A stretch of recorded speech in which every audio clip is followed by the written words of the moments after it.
মধ্যে এখানে প্রধানমন্ত্রী নরেন্দ্র মোদীর জনসভা হবে এবং এখানে যে মঞ্চটা, সেই মঞ্চটা আমার সঙ্গে যিনি ভিডিও জার্নালিস্ট রয়েছেন তাকে দেখাতে বলবো।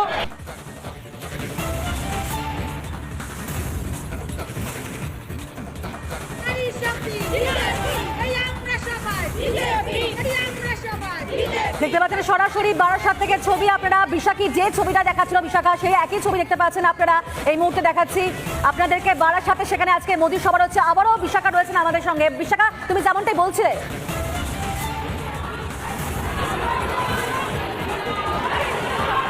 একদমই যেটা বলছিলাম পিউ, যে আজকে আমরা এই মুহূর্তে যেটা দেখতে পাচ্ছি এখানে মূলত সামনেই রয়েছে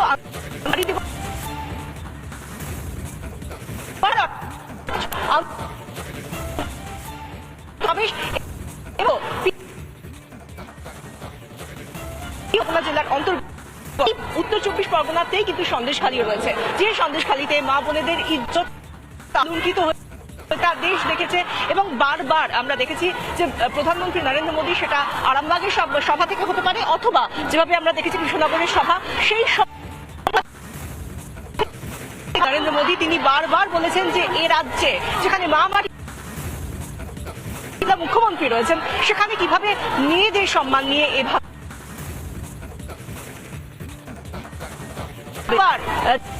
তিনি, এবং সেই জায়গা থেকে আজকে যেখানে নারী সম্মান সমাবেশের ডাক দেওয়া হয়েছে মূলত বিজেপি যুব মোর্চার তরফ থেকে আয়োজক তারা, এবং সেই সমাবেশে কি বার্তা দেন প্রধানমন্ত্রী নরেন্দ্র মোদী অত্যন্ত বিষয়, এবং সেই জায়গা থেকে আজকে যারা এসেছেন সে সমস্ত মহিলারা ইতিমধ্যেই এসেছেন, সেই ছবিটা একটু দেখাবার চেষ্টা করবো।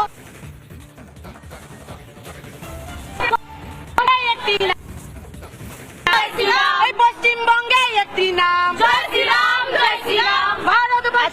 প্রধানমন্ত্রী নরেন্দ্র মোদী এখানে আসবেন, এর আগে আমরা দেখেছি আপনারা যে জেলার মানুষ উত্তর 24 পরগনা, সেখানে সন্দেশখালীর মতো ঘটনা ঘটে গিয়েছে।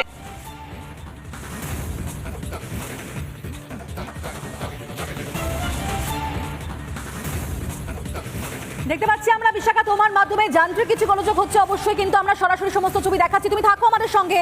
আমরা দেখতে পেয়েছিলাম যে রাজ্যে এসে এই সন্দেশখালীর ঘটনা নিয়ে বরাবরই সরব হয়েছেন প্রধানমন্ত্রী নরেন্দ্র মোদী, অন্তত এই ঘটনা সামনে আসার পর, এবং রাজ্যে প্রথম ভোট প্রচারে এসে সন্দেশখালীর কথা বারবার উঠে এসেছে প্রধানমন্ত্রীর মুখে। আজ এই বারাসাতে সেখানে তার সভা রয়েছে, মহিলাদের জনগান করা হবে, শক্তির বন্দনা করা হবে। রাজু রয়েছেন এই মুহূর্তে। রাজু, তুমি যেখানে রয়েছো সেখানকার কি ছবি, কি বলছেন মহিলারা? আজ এখানে লোকসভা নির্বাচনের আগে প্রধানমন্ত্রী নরেন্দ্র মোদী আসছেন নারী শক্তি জয়গান করতে, কি বার্তা দেবেন তিনি, কি বলছেন মহিলারা?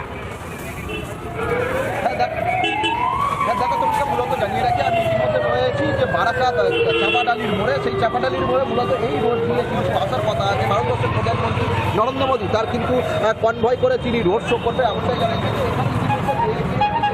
কার্যকর্তাদের তাদের কাছ থেকে শুরু নারী শক্তির যে সম্মান, এখানে লেখা আছে নারী শক্তির সম্মানের সমাবেশ ভারতীয় জনতা পার্টি। মূলত কি বার্তা দেবেন, কি কোন দিকে মুখিয়ে আছেন আপনারা? সারা ভারতের নিরিখে পশ্চিমবঙ্গের বর্তমান পরিস্থিতি দেখতে পাচ্ছেন, এবং এটা ভাবতে হবে যে 8 তারিখে নারী দিবস উপলক্ষে পশ্চিমবঙ্গে কেন প্রধানমন্ত্রী আসলেন। বিগত কিছুদিন ধরে সন্দেশখালীর যে অত্যাচার নারীদের উপরে, তার পরিপ্রেক্ষিতে নারীদের সম্মান পুনরুদ্ধারের জন্য সন্দেশখালী থেকে মা বোনেদেরকে তাদেরকে আসতে বাধা দেওয়া হচ্ছে, এমনটাও তো অভিযোগ নয়। ইতিমধ্যেই আপনারা মিডিয়ার মাধ্যমে জানতে পেরেছেন যে পশ্চিমবঙ্গ প্রশাসনের পক্ষ থেকে তাদেরকে নোটিশ ধরিয়ে দেওয়া হয়েছে যে আজকেই তাদের পুরনো একটা মামলার পরিপ্রেক্ষিতে তাদের কাছে জবানবন্দি চাওয়া হয়েছে। বার্তার দিকে মুখিয়ে আছে ভারতবর্ষের প্রধানমন্ত্রী যে নারী শক্তির সম্মান, মনে হয় যে কি বার্তার মুখিয়ে আছেন আপনারা? আমরা সুবিচার চাই। দিকে দিকে যে পরিমাণে নারীদের উপর যে অত্যাচার হচ্ছে, শুধু সন্দেশখালী নয়, প্রত্যেকটা জায়গায় অত্যাচার হচ্ছে, আর এর কোনো সুবিচার হচ্ছে না। পুলিশ এর কোনো গার্ড ঠিক মতো করছে না। চতুর্দিকে যে পরিমাণে অরাজকতা হচ্ছে, এর সুবিচার সব জায়গায় লোক খেয়ে বসে। মূলত সন্দেশখালীবাসী বা ভারতবর্ষের মানুষ হিসাবে কি চাইছেন, যে নারীরা কি ন্যায় বিচার সুবিচার পাক? দেখেন, নারীরা যদি সুবিচার পেয়ে থাকতো তাহলে খুব মুখ্যমন্ত্রী, ওখানকার বিধায়িকা দুজনাই এতদিনে উপস্থিত হয়ে যেতেন। সেই জায়গায় আপনারা রিপাবলিক একেবারে বোঝা যাচ্ছে যে মহিলাদের পাশে পুরুষরা রয়েছেন, এবং তারাও চাইছেন আজকে প্রধানমন্ত্রী নরেন্দ্র মোদী এসে যে বার্তা শোনাবেন তাতে তারা উজ্জীবিত হবেন। তুমি থাকো আমাদের সঙ্গে। একইভাবে আনন্দমোহনও রয়েছে আমাদের সঙ্গে। আনন্দমোহন, তুমি যেখানে রয়েছো সেখানকার সামগ্রিক ছবিটা একবার জানতে চাইবো তোমার কাছ থেকে।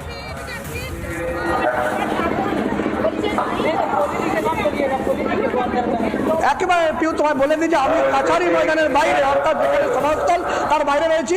তুমি দেখতে পাচ্ছ নারীর সম্মান যারা এসছেন এখানে সবাই যোগ দিতে। আমরা কথা বলবো। দিদি, কি বার্তা দেবেন প্রধানমন্ত্রী আজ আপনাদের জন্য?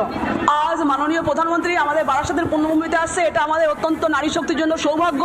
উনি নারী শক্তিকে সবসময় উজ্জীবিত করে এসেছেন।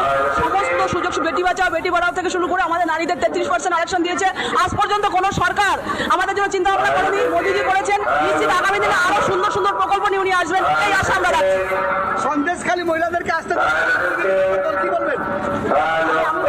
তাদের বেশি দিন পারবে না, হ্যাঁ তারা বেশি দিন পারবে না। আমরা তাদের পাশে আজ লাগাল দিয়ে তার সামনে আর তখন তাদের কিছু করতে পারবে না। মহিলা সন্দেশখালী মহিলাদের প্রতি আমরা আছি, সন্দেশখালী মহিলারা এখানে আসতে হবে, আসবে কেন আমরা আছি ওদের সঙ্গে। আমরা এই নিয়ে আমরা লড়াই করবো, তাদের সঙ্গে আমরা লড়াই করবো। তাদের সঙ্গে অর্থাৎ তুমি পিউ দেখতে পাচ্ছ যে নারী শক্তি কিন্তু গর্জে উঠেছে এবং এই বারাসাত কাছারি ময়দান থেকে তাদের পরিষ্কার বার্তা যে তারা কিন্তু থামছে না। তারা কিন্তু আজকে যেখানে যেটা অভিযোগ উঠছে বারবার করেন যারা সন্দেশখালী ময়দানকে আসতে দেওয়া হচ্ছে না, তাদের প্রতিবাদ জানাচ্ছে তারা। এবং প্রধানমন্ত্রী আজকে কি বার্তা দেন তার দিকে কিন্তু তাকিয়ে রয়েছেন এবং তাকে কিন্তু শোনার জন্য ইতিমধ্যে কাছারি ময়দানে প্রচুর সংখ্যক মহিলা কর্মীরা বিজেপি কর্মী। তুমি যেভাবে যে ছবি দেখাচ্ছিলে বা বাকিরা যে ছবি দেখাচ্ছিল, নারীরা মহিলারা তারা কিন্তু আজ উচ্ছ্বসিত আর অপেক্ষা শুধুমাত্র প্রধানমন্ত্রী নরেন্দ্র মোদী তিনি এই বারাসাতে আসবেন, জনসভা করবেন, সরকারি অনুষ্ঠানে যোগ দেবেন। কিন্তু একইভাবে তো আজকে প্রধানমন্ত্রী নরেন্দ্র মোদীর হাত ধরে আরো বেশ কয়েকটি প্রকল্পের উদ্বোধন হতে চলেছে, যার মধ্যে অবশ্যই হচ্ছে কলকাতা মেট্রো। কারণ আজ অনন্য নজিরের পথে কলকাতা মেট্রো এক ঐতিহাসিক মুহূর্তের সাক্ষী হতে চলেছে শহর কলকাতা। সেই ছবিও দেখাচ্ছি আপনাদেরকে।